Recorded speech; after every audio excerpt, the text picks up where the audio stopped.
Is everybody awake? Yes. They're moving? Yes. I don't know where my baby's at. I have your baby. She's okay. Tonight, Arkansas State Police say they're appalled after yet another incident of a driver trying to get away from troopers with children in the car. Well, thankfully, everyone seen in this dash cam wreck are okay, but investigators say it's a dangerous trend that needs to stop.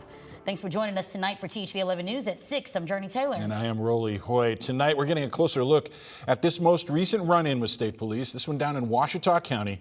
And we do warn you, the video could be hard to watch. On Sunday, May 24th, state police tried to stop this Toyota for a traffic violation when the driver took troopers on a high-speed chase down County Road 47, swerving around cars, reaching speeds over 100 miles per hour until crashing around a curve and hitting power lines. Now, when troopers approached the rolled over car, they realized it had not one, but 4 children inside, all riding without seatbelts or car seats.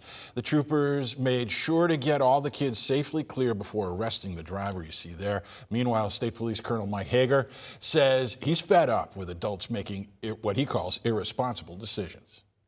That you don't run with a child in the car. A child, I mean, we're talking about a 4-month-old child, baby, much less the 3 toddlers, unrestrained. You know, the fact that we're at a place that you even have to have that conversation and address it statutorily is ridiculous. But that's where we're at. Well, the children were all taken to the hospital, but again, they are okay. The driver in this case, 28-year-old Tyrese Fletcher, faces charges of fleeing, endangering a minor, and criminal mischief, along with several drug charges. We closed out the work week with some pleasant weather here in central Arkansas, a mixture of sun and clouds. There is a little bit of rain still showing up on radar. I'm going to show you that in just 1 second. But here's visible satellite. Temperatures are into the low to mid 80s. It's not too humid, but that humidity will be building in going into the weekend. Here's that small rain chance still scooting its way through Van Buren County, parts of Conway County, also Pope County. This is all lifting its way off to the northeast, but we've got more showers and thunderstorms as we take a look at the bigger picture here, Oklahoma, Texas, and also Louisiana. And this activity will be headed towards the natural state getting into Saturday, but especially into Sunday. So future radar out there this evening. Small chance there could be a passing shower. Most locations will stay dry.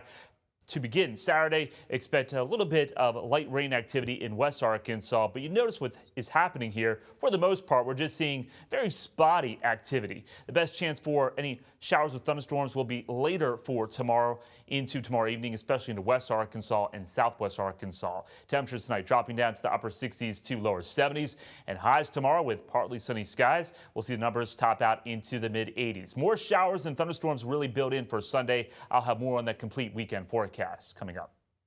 Thank you. Our coverage continues tonight as people in the Conway and Morrilton areas are being told to limit their water use because of ongoing drought conditions. Tonight, THV 11's Maya Ellison takes a closer look at how these restrictions are affecting day-to-day operations for people and businesses. An unfamiliar sight in downtown Morrilton. Spots that usually run on a steady flow are drying up. From pools to car washes, even some small businesses hitting pause as water use tightens. There's a lot of people being impacted now. And at the center of it all, Brewer Lake. The region's primary water source is shrinking, with drought conditions showing no signs of letting up. I think we're right around 320 now. You got to understand that's 20. If we're at 320 now, that's 20 foot of usable water left. Because at 300, we can't pump anymore. That's the bottom. Dale Gifford with Conway Regional Water says that drop triggered phase 2 restrictions, moving from voluntary cutbacks to mandatory limits. But now we're telling them to water at different times on different sides of the street at different days and stuff like that. In a town rooted in agriculture, the ripple effect could spread fast. For you all, this is the main water source. This is our only water source. Once we get down to phase 3, if you look on there, it's just a short distance to phase 4. We'll be in an ultra critical situation that's going to have a tremendous impact on this community. And that uncertainty is already trickling down to small businesses. I'll just maybe use the spray bottle that uses a lot less water. Also, I try to wait until like all my towels are dirty to wash my towels rather than washing as, you know, doing half a load. I try to wait till I have a full load of towels. Brittany Jackson just opened her shop, but says these restrictions are forcing her to stay flexible and to think ahead. It's kind of affected like the cost of how much I'm making. If I don't have clients, I'm not making money, therefore I can't pay my bills. Officials say there's no clear timeline for relief, and if levels keep dropping, the impact could go far beyond conservation. You get the collateral damage. If businesses aren't operating, they can't have employees. We're all in this together, and we're going to have to solve it together. In Morrilton, Maya Ellison, THV 11 News. All right, Maya, thank you. Well, Gifford says if the lake drops to 314 MSL, phase 3 will go into effect, which means more mandatory water restrictions.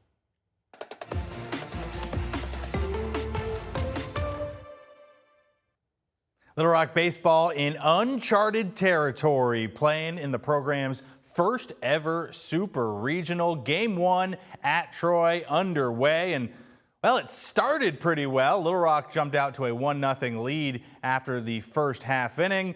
Since then, not so much. Troy has scored and scored some more. They just hit a 2-run homer in the bottom of the 6th inning to increase that lead to 8-2. Still in the bottom of the 6th. Trojan fans, I will give you this though. Little Rock has won 8 straight baseball games to get to this point. In 4 of those, they did have to come from behind. 3 of those games, they trailed to start the 7th inning or later. So, you know, Chris Curry's squad is never going to say die, never going to say give up, while they still got outs left to play with. And also remember, it's a best 2 out of 3. So there's still plenty of baseball, plenty of hope left for the Little Rock Trojans in their first ever super regional. And all kinds of fans made that trip, the 8-hour drive from Little Rock to Troy, Alabama, and all kinds of fans who stayed home but are still cheering on their Trojans, including at the official watch party where we see Catherine. And there's still hope out there, right, Catherine? Tyler, there's not only hope, there's optimism in the air. The vibes have not stopped.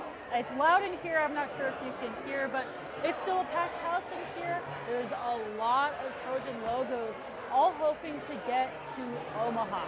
Now earlier we heard from Mr. Wallace Smith, who's putting on this host party, or this watch party, he's hosting it, and he says that this is all to support the Trojans from Little Rock. This is historic.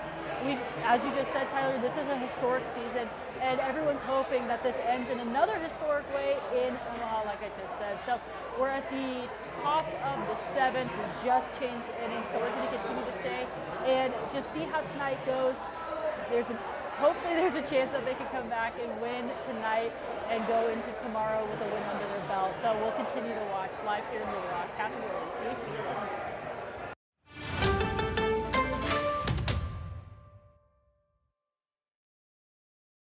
His dreamlike art has died. Many people here may have known him as one of the owners of the Unique Furniture store in Jacksonville and now North Little Rock.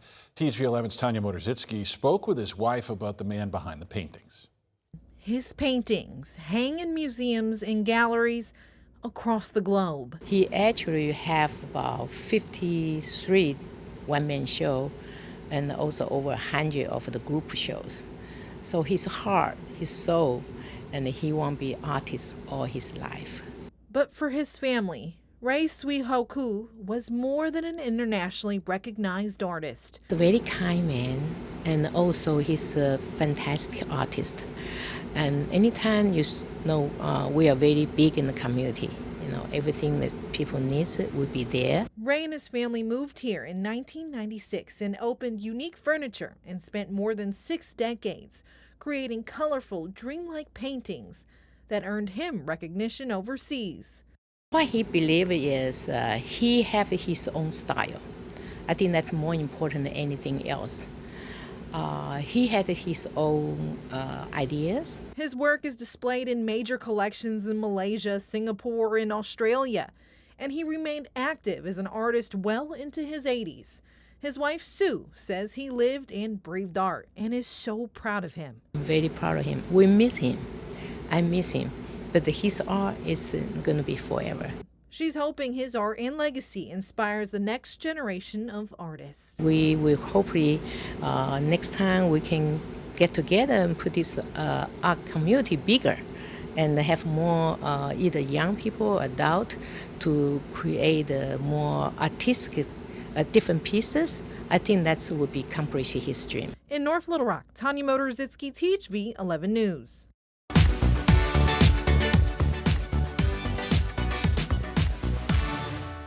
Well, the first week of the 26th annual THV 11 Summer Cereal Drive is in the books, and Central Arkansas continues to show up for local families. And today we were in Searcy and BB collecting money and cereal donations alongside the Arkansas Food Bank. And drum roll, please.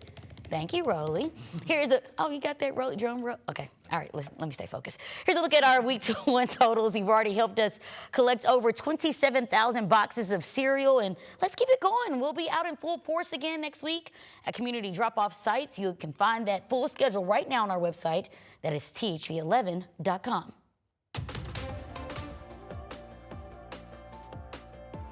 Surprise for an Arkansas realtor. It's a story you have to see to believe, or you can maybe just pretend you're not seeing it and pretend it's all make-believe. And back to the Summer Cereal Drive. We're going to be in Pine Bluff on Monday, 6:30 until 12:30 in the afternoon. Then Hot Springs on Tuesday. It'll be warm and muggy for the mornings, and the afternoons, well, they'll be getting warm to hot, especially once you get into the middle part of the afternoon hours. I'm going to have more in your 7-day forecast coming up.